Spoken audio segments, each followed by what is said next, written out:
कि हम लोग जब देखो तब फ्रांस से बने हुए, इंग्लैंड से बने हुए हवाई जहाज, फाइटर एयरक्राफ्ट वगैरह मंगाया करते थे।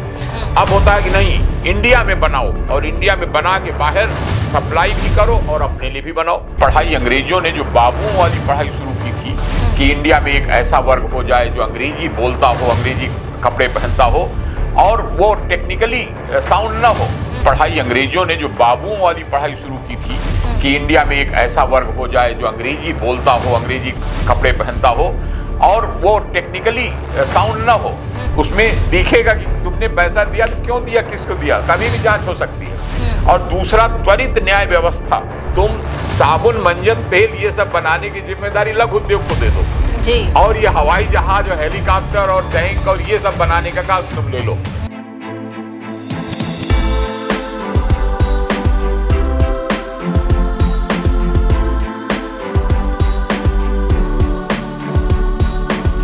नमस्कार दोस्तों, आज का खास एपिसोड जिसमें हम बात करेंगे आत्मनिर्भर भारत अभियान की, उस पहल की जिसने भारत की सोच, अर्थव्यवस्था और आत्मविश्वास तीनों को एक नई दिशा प्रदान की है। कोविड-19 महामारी के बाद जब पूरी दुनिया झटकों से जूझ रही थी, तब भारत ने एक नया रास्ता चुना, लोकल के लिए वोकल बनने का। यानी जो हमारे अपने हैं, जो हमारे देश में बनता है, उसी को प्राथमिकता देना और उसे वैश्विक मंच तक पहुंचाना।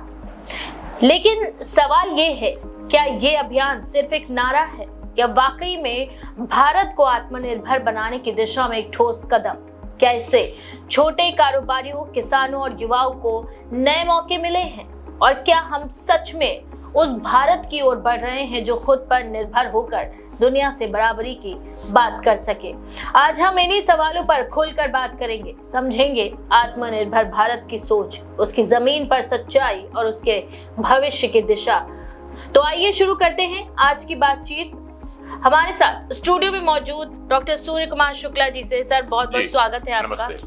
सर, आत्मनिर्भर भारत की बात हो रही है और कहा जा रहा है कि भारत में जो चीजें बन रही हैं उनको बढ़ावा मिले और शिक्षा को बढ़ावा मिले, रोजगार को बढ़ावा मिले। तो सर, पहला सवाल ये है कि आत्मनिर्भर भारत की शुरुआत कैसे हुई थी और ये है क्या, और इसका असली मकसद क्या है? देखिए, आत्मनिर्भर भारत का अर्थ ये है, ये उसी सोच का अगला क्रम समझिए जब महात्मा गांधी जी ने कहा था कि आत्मनिर्भर गांव बनेगा। और आज जितने संचार के माध्यम, आवागमन और जो व्यवस्थाएं एकीकृत हुई हैं, बेहतर सड़कें हो गई हैं, संचार की व्यवस्था, बातचीत की हो गई है, उस सब के कारण अब हम आत्मनिर्भर भारत की बात कर रहे हैं। और आत्मनिर्भर भारत ऐसा होगा जिसमें हम निर्भर न रहें दूसरों पर। जब दूसरों पर निर्भर होते हैं तो देखते हैं क्या हो रहा है कि अमेरिका हमसे बार बार कह रहा है कि वो तुम रूस से तेल ना मंगाओ। अरे तुम कौन होते हो कि मना करने वाले? हमको जहां से ठीक मिलेगा, सस्ता मिलेगा, वहां से मंगाएंगे। लेकिन नहीं, दबाव बनाने की बात, अपनी दादागिरी स्थापित करने की बात। तो ये आत्मनिर्भरता के विपरीत है और इंडिकेटर है कि अभी भी हमारे आत्मनिर्भर होने में बहुत और जोर लगाना है। आत्मनिर्भरता का मतलब जो जरूरत का सामान है वो देश में बने।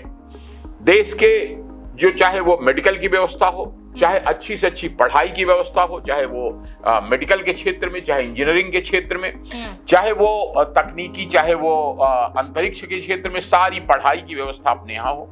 सारी तरह के उद्योग, चाहे वो जहाज बनना है, चाहे समुद्री जहाज, चाहे पनडुब्बी, चाहे टैंक, चाहे बढ़िया से बढ़िया हेलीकॉप्टर, वो सब देश में बनने लगे। या हर आदमी को खाने के लिए, पीने के लिए, रहने के लिए कोई चीज विदेश से मंगानी ना पड़े, मजबूरी ना हो कि अच्छी कार नहीं है देश में, हमको अमेरिका से कार मंगाना है। तो ये आत्मनिर्भर भारत का मतलब, हर परिवार जब आत्मनिर्भर बनेगा, हर घर आत्मनिर्भर बनेगा, हर शहर आपस में लेन देन, व्यापार नहीं प्रतिबंधित है, लेकिन विदेश पर निर्भरता ना रहे कि अब तेल कम है देश में तो तेल हमको विदेश से मंगाना है। तो ऐसा जो भारत की सरकार, विशेष रूप से प्रधानमंत्री मोदी जी ने जो ये स्टैंड अप इंडिया, खड़े हो जाओ भारत, स्टार्टअप इंडिया, मतलब नया कुछ शुरू करो, और सेल्फ रिलायंट इंडिया की मतलब आयात निर्यात का, व्यापार का बैलेंस बराबर हो जाए या बेहतर रहे, ताकि जितना हम दूसरों से खरीदते हैं उससे ज्यादा हम दूसरों को दे सकें। तो क्या सिर्फ भारत, क्या आत्मनिर्भर भारत मेक इन इंडिया का ही नया रूप है? मेक इन इंडिया उसका एक पार्ट है और बृहत्तर अर्थ में सामान बनाओ, खाली मेक इन इंडिया अपने लिए नहीं बल्कि सारे दूसरे देशों के लिए भी, जो जहां नहीं है वहां के लिए भी बनाओ। और इसी तरह सामान मंगाने पर रोक नहीं है, लेकिन वो सामान जितने का मंगाओ उससे ज्यादा का सामान बनाकर बेचो। तो सर, जब भारत के प्रधानमंत्री मोदी जी ने कहा था कि लोकल के लिए वोकल बनो, तो इसका मतलब आखिर आम लोगों के लिए क्या था? कि आम का यही मतलब है कि जैसे कुछ दिन पहले तक याद है आपको, सन 90 से 2000 तक जिस तरह से हर सामान चाइनीज, याद है, इलेक्ट्रॉनिक का सामान, बिजली का सामान, गणेश लक्ष्मी तक चाइना के बने हुए आ रहे थे। वो उसके लिए वोकल फॉर लोकल का मतलब जो हमारे यहाँ बना है, जो हमारे देश में बना है, उसके लिए वोकल हो जाओ, मुखर हो जाओ कि हमें यही चाहिए, मेड इन इंडिया चाहिए। ये उसका तात्पर्य था, उससे देश आत्मनिर्भर बने, ये तात्पर्य है।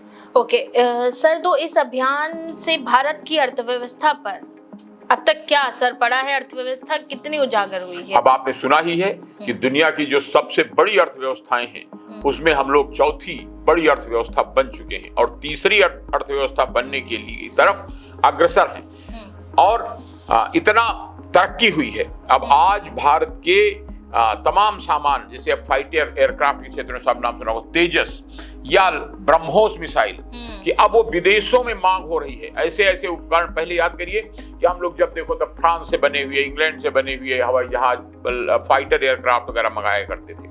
अब होता है कि नहीं, इंडिया में बनाओ और इंडिया में बना के बाहर सप्लाई भी करो और अपने लिए भी बनाओ।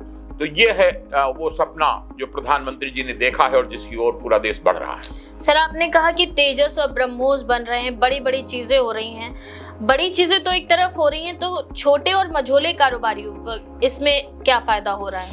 अभी आपने सुना होगा कि लघु उद्योगों और कुटीर उद्योगों को सरकार बहुत कम ब्याज पर सरकारी सहायता लोन भी दे रही है और जो प्रायोरिटी सेक्टर हैं, जैसे जो देश में कमी है कि और कोल्ड स्टोर चाहिए और गोदाम चाहिए ताकि हम सामान रख सकें, सुरक्षित रख सकें, बर्बाद ना हो, अनाज ना बर्बाद हो, सामान ना बर्बाद हो, तो उनके लिए सब्सिडी 33% तक सब्सिडी, किसी किसी 50% तक छूट, सरकार का एडवांस सब्सिडी दी जा रही, लोन दिया जा रहा है। यहाँ तक कि गरीब से गरीब आदमी को, रेहड़ी पटरी वालों को कहा जा रहा है कि आप 10,000 से 20,000 आप लोन ले लीजिए और लोन लेकर मुद्रा लोन, बिना किसी गारंटी का लोन ले लीजिए।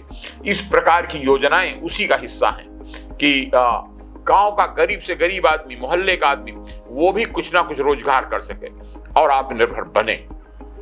ओके, तो सर, जैसा कि आपने कहा कि सरकार स्कीम दे रही है, एक स्कीम है PLI, इससे किस तरह से मदद की जा रही है लोगों की? प्रोडक्शन लिंक्ड इंसेंटिव, मतलब जितना सामान बनाओ उतना ही आपको प्रोत्साहन सरकार देगी। सरकार का प्रोत्साहन ज्यादातर दो रूप में है, या तो वो आपके उतना टैक्स में छूट दे देती है या फिर सब्सिडी दे देती है कि इतना तुम्हारी लागत है, उसमें लागत में 1/3 या 1/4 है, जो भी जितना आपकी उपयोगिता है वो सरकार दे देगी। और उससे आगे है कि लोन, कि सस्ता लोन तुमको मिल जाए।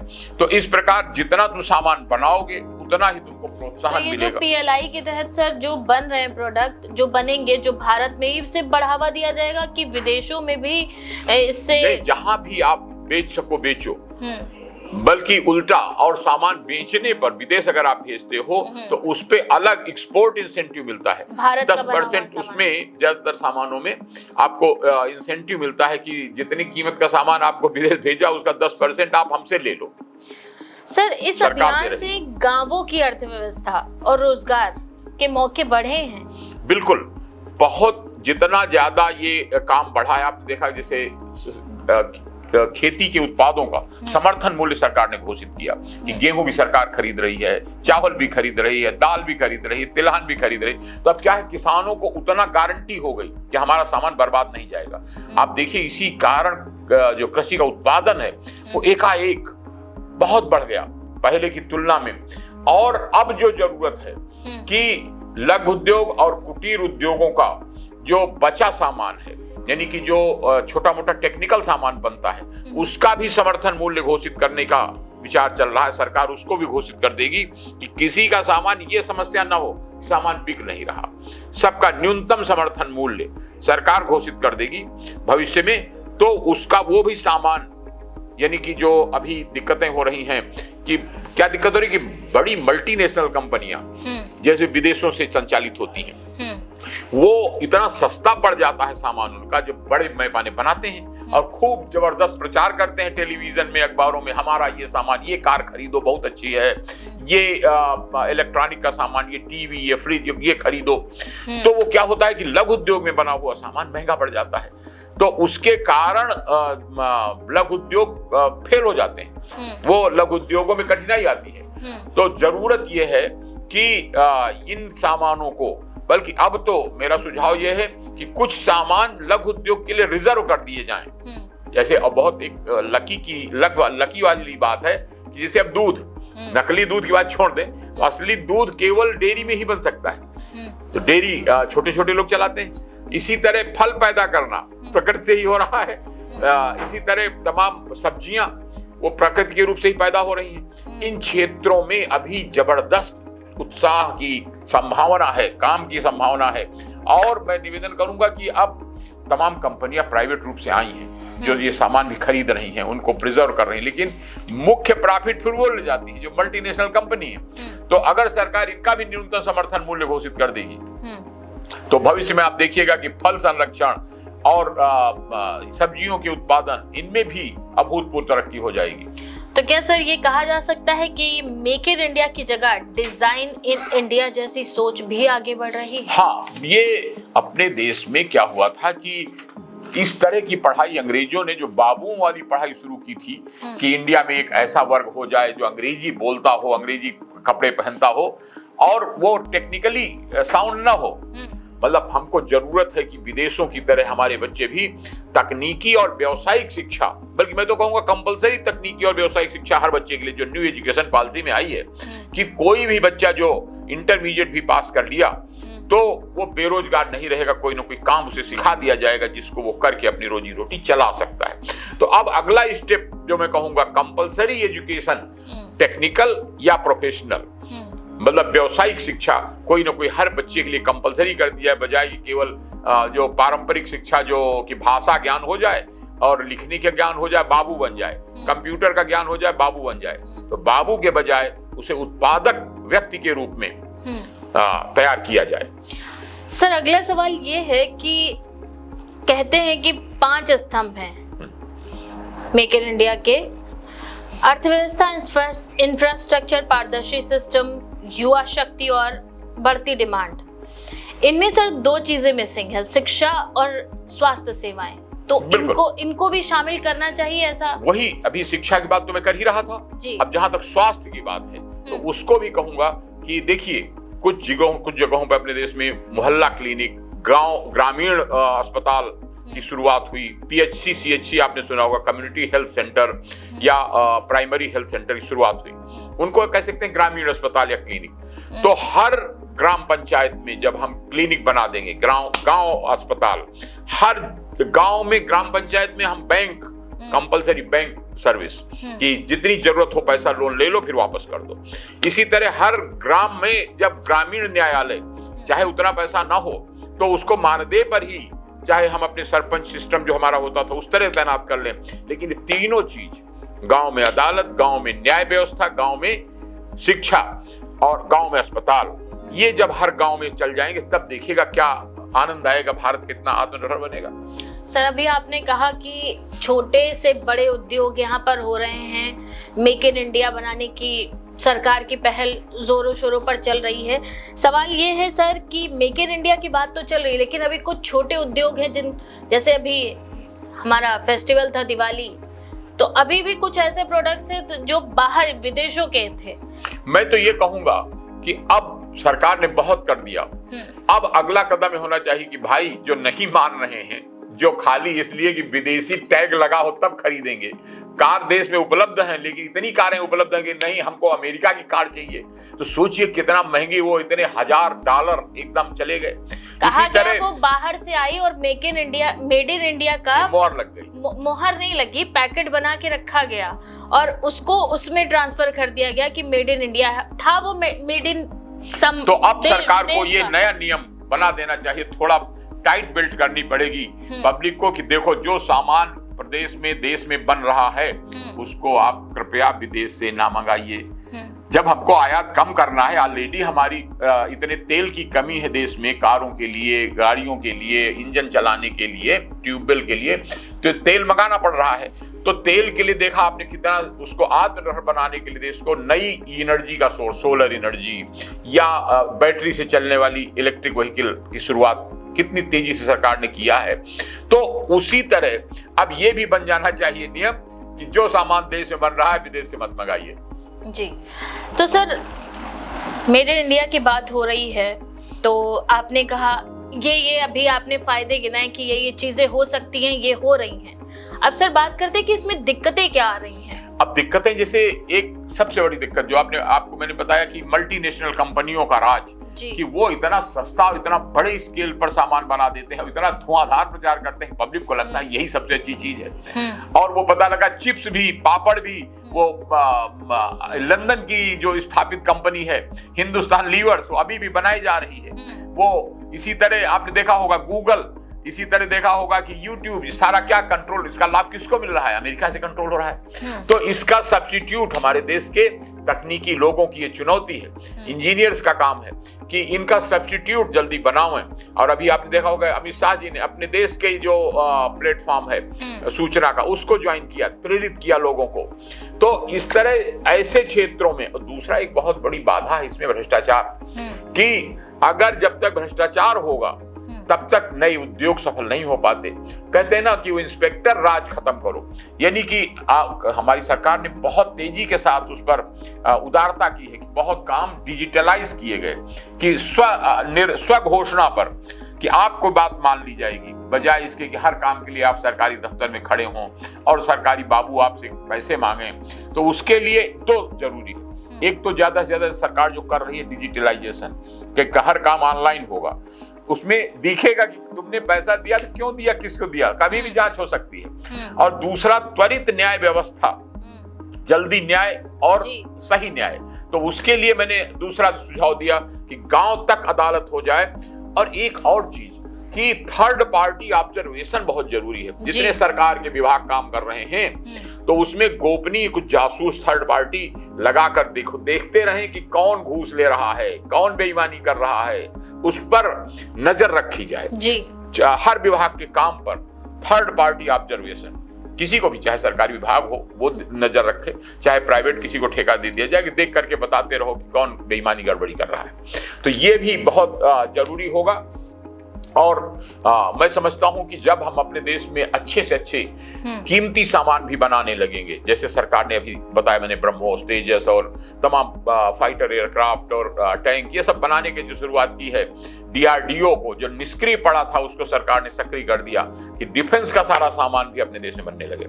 तो उस तरह जब हम बना लेंगे तो ये बहुत महंगे सामान मिलते हैं। पता लगा कि 4 करोड़ का एक हेलीकॉप्टर आ रहा है, हवाई जहाज कई करोड़ का आ रहा है। तो ये भी सामान देश में जब बनने लगा, उसके लिए प्राइवेट सेक्टर का बड़ा अच्छा रोल है कि उनको इन कामों के लिए प्रोत्साहित किया जाए कि तुम साबुन, मंजन, तेल ये सब बनाने की जिम्मेदारी लघु उद्योग को दे दो जी। और ये हवाई जहाज और हेलीकॉप्टर और टैंक और ये सब बनाने का काम तुम ले लो।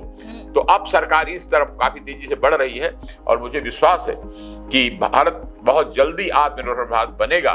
वो तेल की जो डिमांड है, ये मतलब पेट्रोल, डीजल वगैरह, ये भी कम हो जाएगी, क्योंकि जिस तेजी के साथ सोलर एनर्जी और इलेक्ट्रिकल एनर्जी, ये और जो नेडा का काम है, मतलब नए सोर्सेस से एनर्जी, हवा से एनर्जी और पानी से एनर्जी, वो सब बढ़ेगा वो काम। सर, जब भारत आत्मनिर्भर भारत की बात होती है, मेक इन इंडिया की बात होती है, तो हर वर्ग और हर क्षेत्र में ध्यान दिया जाता है सरकार के द्वारा।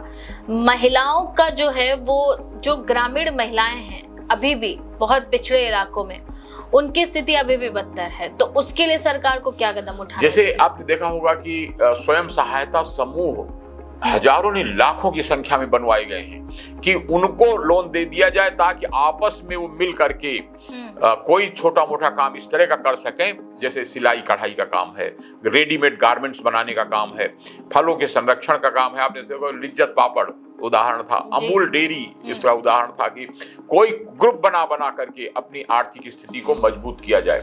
और उसमें मेरा एक और दृढ़ विचार है कि जो अक्षम हो, विकलांग है, दिव्यांग है, उसको केवल फ्री चीज दी जाए, और जो ये बाकी लोग हैं इनको फ्री में दे देने से उनमें निष्क्रियता आ गई।